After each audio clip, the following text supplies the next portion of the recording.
Olá, tudo bem? Estou feliz por estar de volta, principalmente por causa de hoje.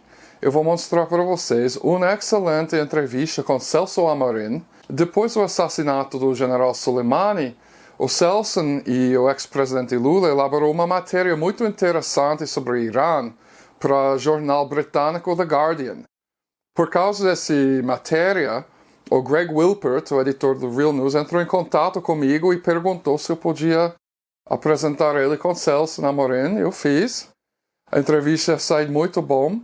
E importante também, porque olhando a brilhância e inteligência do Celso Amorim, você percebe o que o Brasil está perdendo no conjuntura atual. Eu li uma matéria recentemente no Telesur falando que em 3 meses o governo golpista do Bolívia desmontou 12 anos de trabalho do governo do Evo Morales, socialista. E a gente sabe que a mesma coisa está acontecendo aqui no Brasil. As coisas estão andando um pouco mais devagar aqui, mas o desmontamento do político estrangeiro brasileiro, soberano, autônomo como protagonista, que foi construído cuidadosamente, diplomaticamente, durante 13 anos do governo do PT, está virado de cima para baixo agora. Agora a gente tem um governo que só fica puxando o saco do Donald Trump, como os Estados Unidos fosse o único ator importante no mundo. Então, com isso vou deixar com vocês a entrevista com Celso Amorim. Espero que todos de vocês gostem. E uma boa tarde para todos e todas de vocês.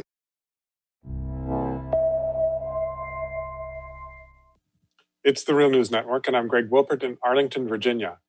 Brazil's far-right, and many even say neo-fascist, President Jair Bolsonaro continues to turn the clock back when it comes to how his government deals with both foreign and domestic policies. On the foreign policy front, Bolsonaro recently live-streamed himself while watching President Trump's address following the assassination of Iran's General Qasem Soleimani earlier this month. After Trump's address concluded, Bolsonaro had the following to say. I want to say only one thing. Mr. Luiz Inácio Lula da Silva, while he was president, he went and defended that regime be allowed to enrich uranium above 20%. That is for peaceful means. Nós temos que seguir as nossas leis. Nós não podemos extrapolar. I would only add one thing. We need to follow our laws. We can't extrapolate. Really, it needs to be part of our day-to-day lives that we want peace in the world. I repeat, Lula, when he was president, he was in Iran, and he defended at that time, together with Mr. Ahmadinejad, that country enrich uranium above 20% for peaceful means.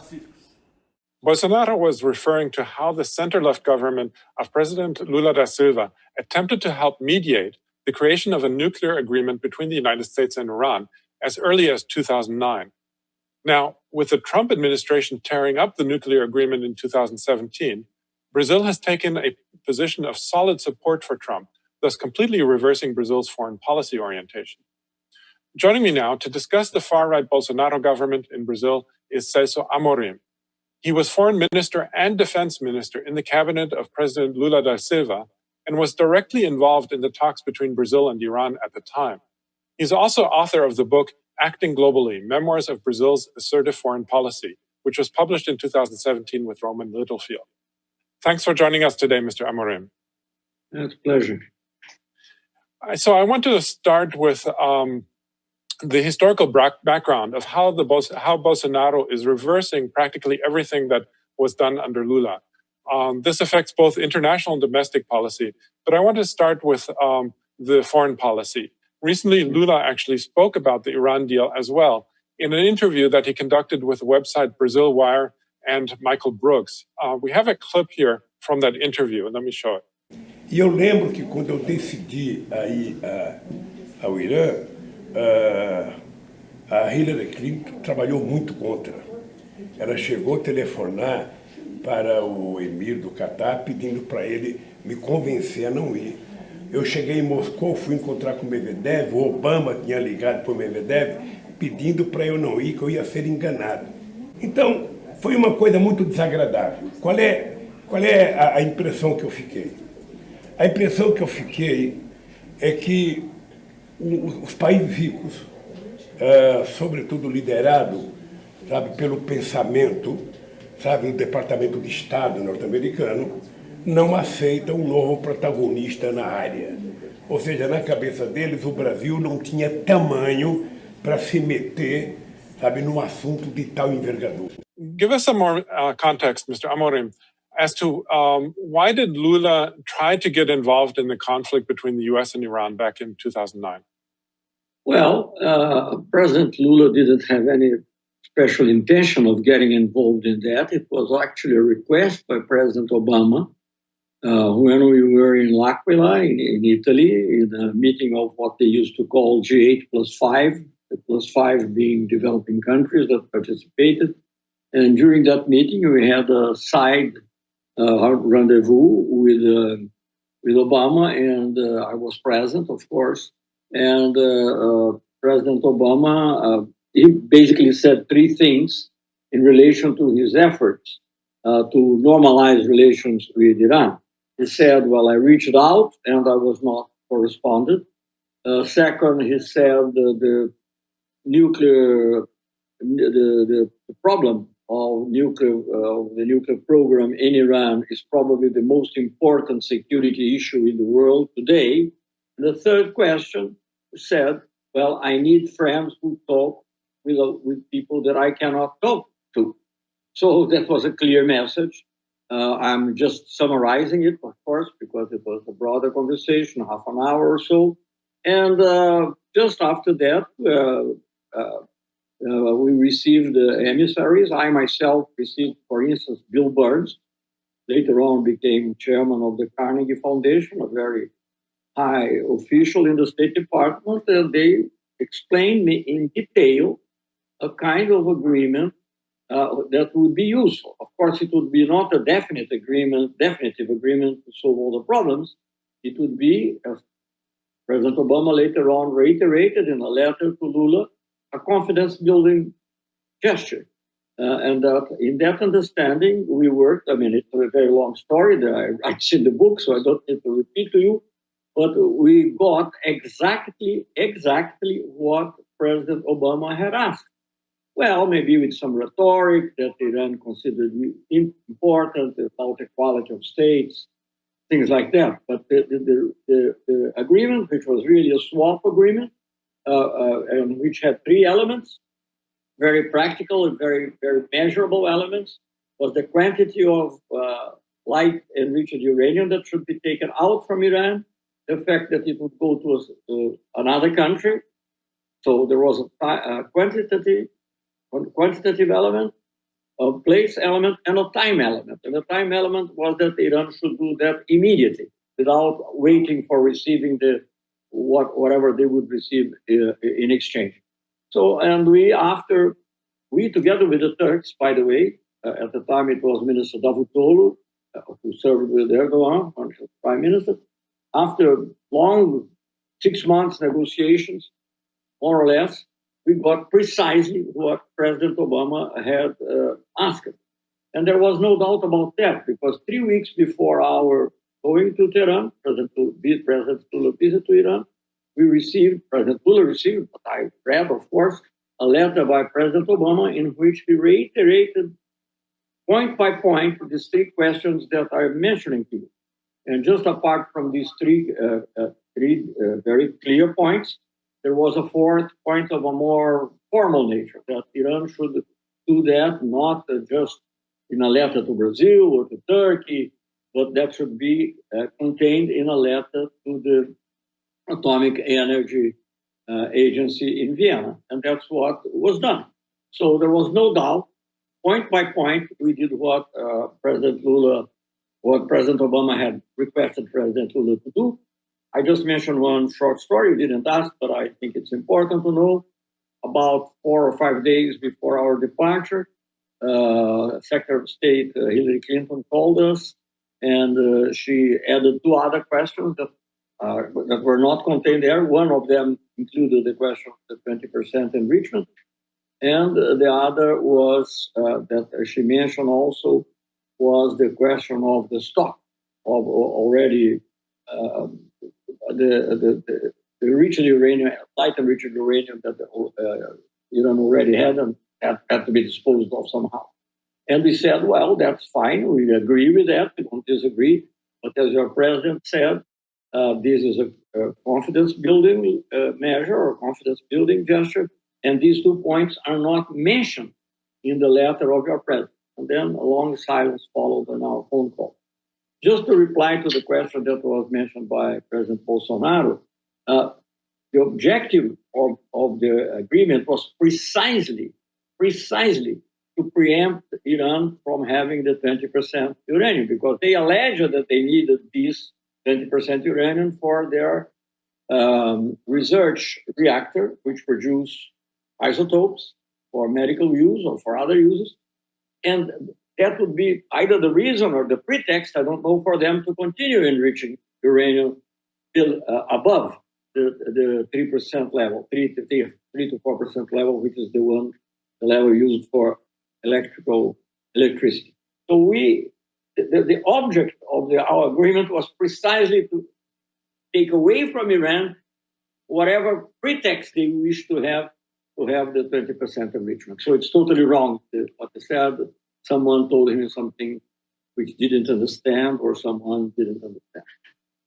I want to stay with the history of this briefly before we move on to Bolsonaro. That is, why do you think this agreement that you and Lula negotiated with Iran, why did that not in the end become implemented? And what do you think happened? Well, I think maybe the political situation. Well, first, it took a long time. Iran was not easy, and maybe other forces in the United States also operated. We were somehow getting near the midterm elections. Obama might have some other priorities like the Obamacare or whatever. And Hillary, who I think already thought of being president, was probably subject to other groups. I don't want to use the word lobbies because I'm not sure. But I'm telling you, this was proposed maybe 6 months before. 3 weeks before going to Iran, we received a letter by President Obama reiterating the points. And when the agreement was ready, when we came with the agreement, well, I said there is a way of saying it in Portuguese, she didn't read, but she didn't like it. And many people, I can call you, for instance, Roger Cohen from the New York Times, no lover of the Ahmadinejad or whatever. He said, well, the goalposts are being changed. And I can quote also from Mohammed al-Baradei, who had been the chairman of the Vienna, the International Atomic Energy, who said, well, so they can't take yes for an answer. So because we delivered exactly what had been asked. I think there's probably some internal situations weighed. I think maybe there was some discomfort with the fact that Brazil and Turkey, two middle countries, getting so being able to do what the P5 were not being able to do. I don't know. Maybe some other aspects as well. As I said, mind you, I know from declarations by Obama that they were very fearful of Israeli military action. This is not invention. Obama was really concerned with that possibility.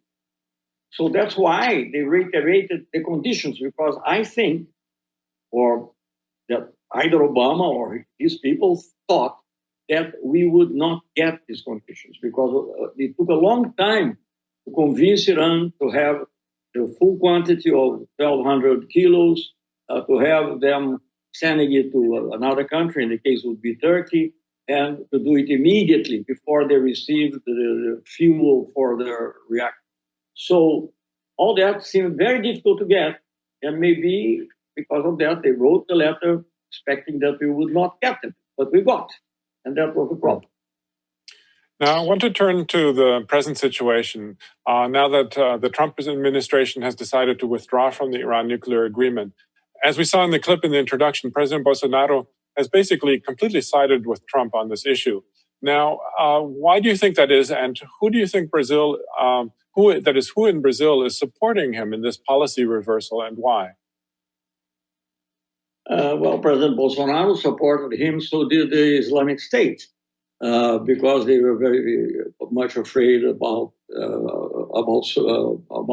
General Soleimani.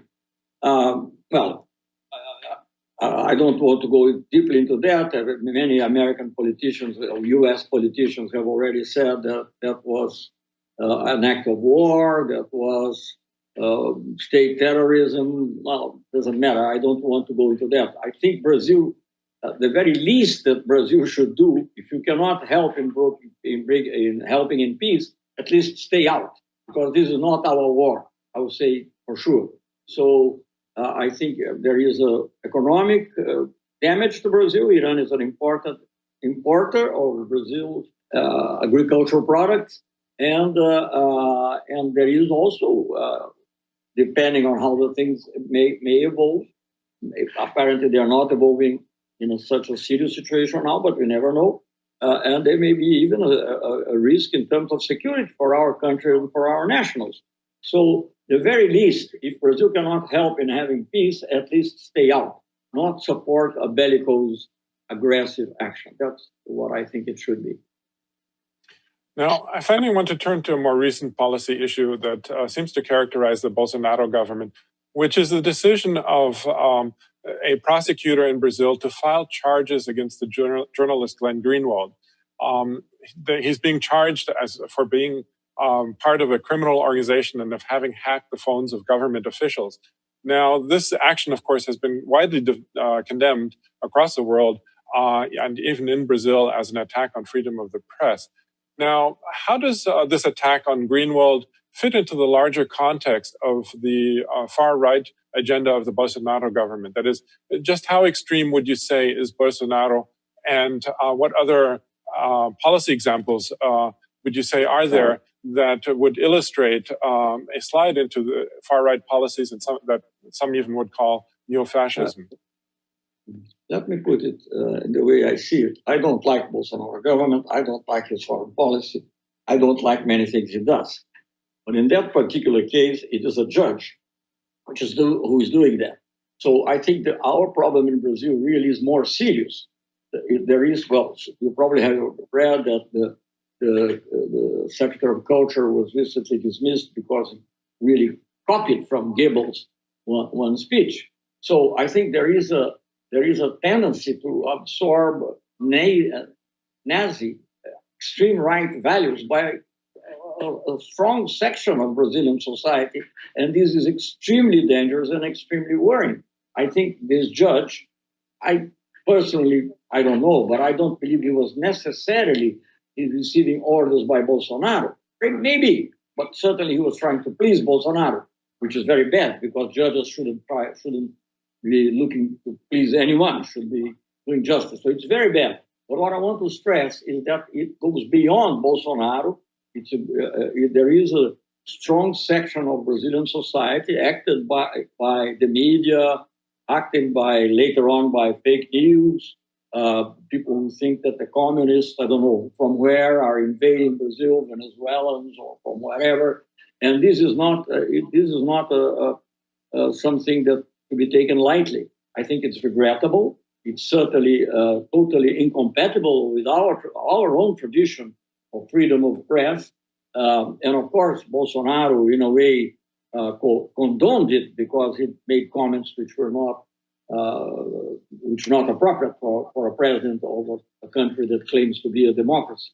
But look, Brazil, in terms of foreign policy, is trying to get near Trump in Europe, like Hungary and Poland, who are trying to be defenders of Christianity or their version of Christianity against other religions and against other people. So this attitude, which mixes elements of Nazi ideology with racism, with xenophobia, with the hatred against homosexuals and the discrimination against women, they all go together.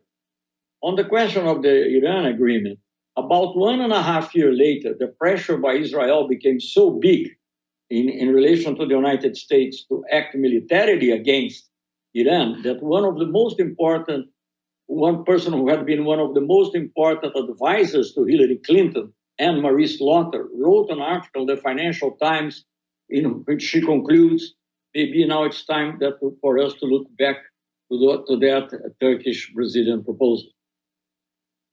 Okay. Well, on that note, we're going to have to leave it there for now. I'm speaking to Celso Amorim, Brazil's former Minister of Foreign Affairs and of Defense under President Lula da Silva. Thanks again, Mr. Amorim, for having given us your precious time today. Thank you. It's a pleasure. And thank you for joining the Real News Network.